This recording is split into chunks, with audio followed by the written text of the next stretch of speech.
On this week's episode, we have a great relic to show you, which has an even greater story about the former baseball player who received it in 1953, Jack Graney, who was not only the first batter to face a pitch thrown by Babe Ruth in 1914, but he's the first former major leaguer to become a radio broadcaster in the United States. So grab some peanuts and Cracker Jacks and join us on this episode of History and Relics.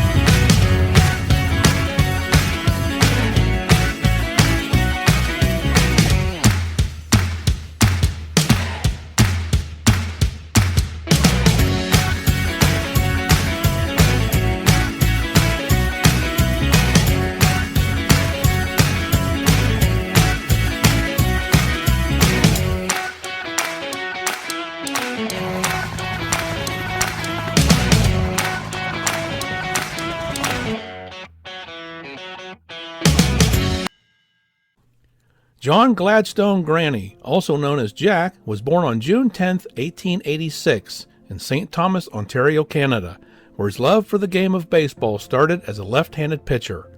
Glad Granny, as the Canadians would refer to him, was one of the best baseball players in the city's history.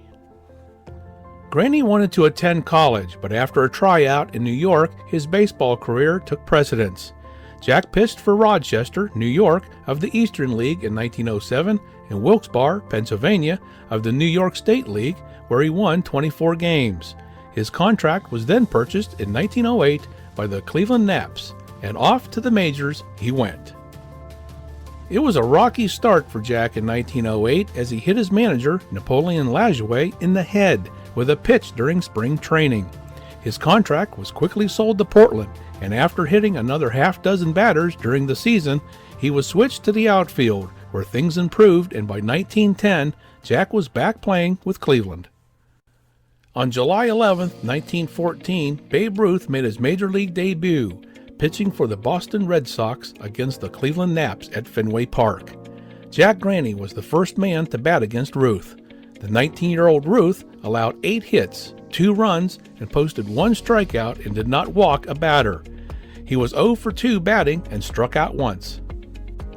Ruth's day began oddly. He gave up a single to Graney, leading off, and a groundout by Terry Turner moved him to second before shoeless Joe Jackson singled, but Graney attempted to score on Jackson's hit, was caught in a rundown, and was out at the plate. On that play, Jackson tried for second, but was also thrown out. The Indians eventually lost the game to the Red Sox 3-4. Jack married Pauline Perry in 1916, and while living in the Cleveland area, they would have 2 children, Margot and John. Jack and Pauline later made their home in Bowling Green, Missouri. It was also about this same time that Jack became the first player of the modern era, post-1900, to wear a number on his uniform. From 1911 to 1919, Graney never batted better than .269. Yet never posted an on-base percentage below .335. In 1916, he batted .241, yet tied for the team lead with 5 home runs and led the league with 41 doubles, all the while drawing 102 walks, second most in the league. In 1917, he batted only .228, yet led the league with 94 walks. 2 years later, he led the league again in walks with 105, despite a .234 average.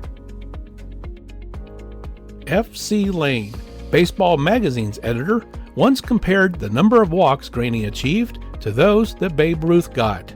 He was once quoted as saying, "Ruth's passes were gifts, Graney's passes were earned." Jack developed into an excellent outfielder and established himself as a mainstay on Cleveland's roster. He was also a fan favorite due to a sense of humor. For example, in an exhibition game in 1919, in a game against Tulane University, Graney took to his position in left field on horseback. Graney also took care of a bull terrier dog named Larry, who became the club's mascot. Larry entertained fans prior to games by leapfrogging over players' backs, chasing down fans that carried straw hats, and retrieving foul balls in batting practice. Larry traveled with the team on the road and entertained players on the field and in the poll cars. Larry even got to meet the President of the United States, Woodrow Wilson. In July 1917, Graney took Larry along for a visit to the Rose Building in Cleveland. Larry became lost in the building. He was found 2 days later and had contracted distemper. Sadly, he had to be put down. Cleveland never had another dog as their mascot. On August 16, 1920, in a game against the New York Yankees, tragedy struck, as Jack's best friend and roommate, Ray Chapman, was hit in the head with a baseball pitched by Carl Mays. Chapman succumbed to his injuries and died the following day on August 17th. The Cleveland team wore black armbands for the remainder of the season to honor Chapman, and Jack never forgave Mays for that fatal pitch. Chapman remains the only Major League Baseball player in history to die from an injury received during a Major League game. Graney was only playing part-time for the club in 1920, but that was enough as the team went on to appear in their first World Series. Jack only had 3 plate appearances in the Fall Classic, but that helped his team to take the win over the Brooklyn Robins in 7 games, with a score of 5-2. By 1922, Graney had only 9 hits in 37 games. His last plate appearance was on June 28, 1922. He finished the season managing the Cleveland's farm team in Des Moines, Iowa. From there, Jack operated a successful Ford dealership in Cleveland until around 1927, when the plant that he was working at shut down for a period due to design changes. He moved into investments next, but like so many Americans, he lost nearly everything in the 1929 stock market crash. Fortunately, though, he was able to get back into selling cars once more. Finally, in 1932, Cleveland radio station WHK won the broadcasting rights for the Cleveland baseball games and offered Graney a broadcaster opportunity at the recommendation of Billy Evans, the Indians' general manager, who knew of Jack's recent woes. He accepted and thus became the first former Major League player to broadcast a big league game.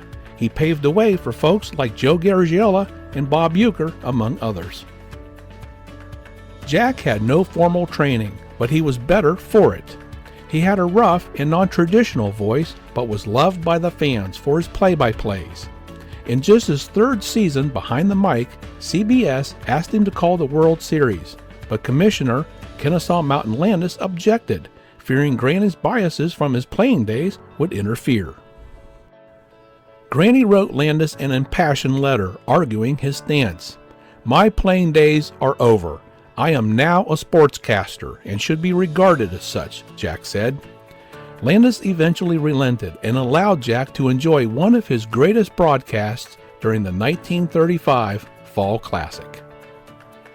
During the late Depression and World War II years, Graney and broadcast partner Pinky Hunter became skillful at recreating games when the Indians did not send the announcers on the road with the team.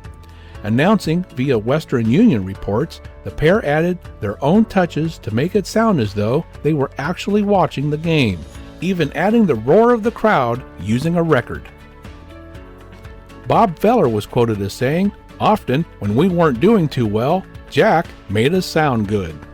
Incidentally, Jack was witness to Bob Feller's opening day no-hitter in 1940 and also broadcast each of Feller's 12 one-hitters. On May 12, 1943, Jack was in the booth at the old Municipal Stadium as the Indians returned home to start a series with the visiting Senators. In the bottom of the 3rd, Jack was on the call as the Indians got a 2-out double from Ken Keltner and an RBI single from Jeff Heath to open a 3-0 lead, en route to an 8-2 victory. However, when the inning concluded, Jack was informed in the booth about a military plane crash at Fort Bragg that had his son John aboard. Pinky Hunter took over the radio solo, so Jack and wife Pauline could rush back to the WHK studios in order to arrange transportation to North Carolina to be with John. However, before they left the studio, they received an update that their son, First Lieutenant John Graney, had died from his injuries suffered during the crash. He was only 23 years old. In 1946, Jack was broadcasting when Ted Williams returned to the Red Sox after 3 years as a Marine pilot. Williams hit a home run, and Jack remained silent to allow the euphoria of the Boston fans at Fenway Park to speak for itself, as well as so he could compose himself. The only season Jack missed from 1932 to 1953 was 1945, when no Cleveland games were broadcasted because of other network commitments. Graney broadcasted thousands of games and went through 6 partners before he retired: Bud Richmond, Gil Gibbons, Lou Henry, Pinky Hunter, Van Patrick, and Jimmy Dudley. Cleveland fans gave Jack a night on September 4th, 1953, a few weeks before he retired at the end of that season. The major gift was a bank book with a deposit of $10,000 from fans, associates, baseball writers, and other well-wishers, while the players presented Graney with a solid gold watch inscribed "In Deep Appreciation." Graney told the stadium crowd, "I've dreaded the day when it would be time for me to retire. You people have softened it for me. After 13 years with the Indians, my legs gave out, and I hung up my spikes. Now, after 21 years of broadcasting, I'm hanging up my voice." And it was on this night that Jack received this unique trophy from Al Sutphin, who was a sports promoter and businessman in Cleveland. He was also Cleveland's boxing commissioner in the early 1930s and bought the Indians hockey team in 1934, renaming them the Cleveland Falcons, which later became a charter member of the American Hockey League. Sutphin also built the Cleveland Arena, which became the home of this hockey team, then called the Cleveland Barons, and hosted a variety of other indoor sporting events, including the Ice Capades, which he organized. He sold the arena in 1949, but supported Cleveland sports until his death in 1974. This interesting custom trophy celebrates Graney's 40 years in baseball, both from the early years and in the majors, as well as his years in broadcasting, slinging the bull, as it were. Jack Graney died of natural causes in a Missouri nursing home on April 20th, 1978, at the age of 91. He's buried in Memorial Garden Cemetery in Bowling Green, Missouri. His wife, Pauline, died 5 years later. Their daughter, Margot, died on April 3rd, 2020, at the age of 98. Jack Graney was inducted into the Canadian Baseball Hall of Fame in 1984. Thank you for joining us today. We hope you enjoyed our program. If you like our content, we ask that you give us a thumbs up, a like, share with your friends, subscribe to our channel, and ring that notification bell so you always know when our new content is published. And all of this costs nothing, but means a lot to us and keeps us growing. You may also leave us a tip if you choose. The address is provided here on your screen, and a link is provided in the description area below. So until next time, everyone, this one is history.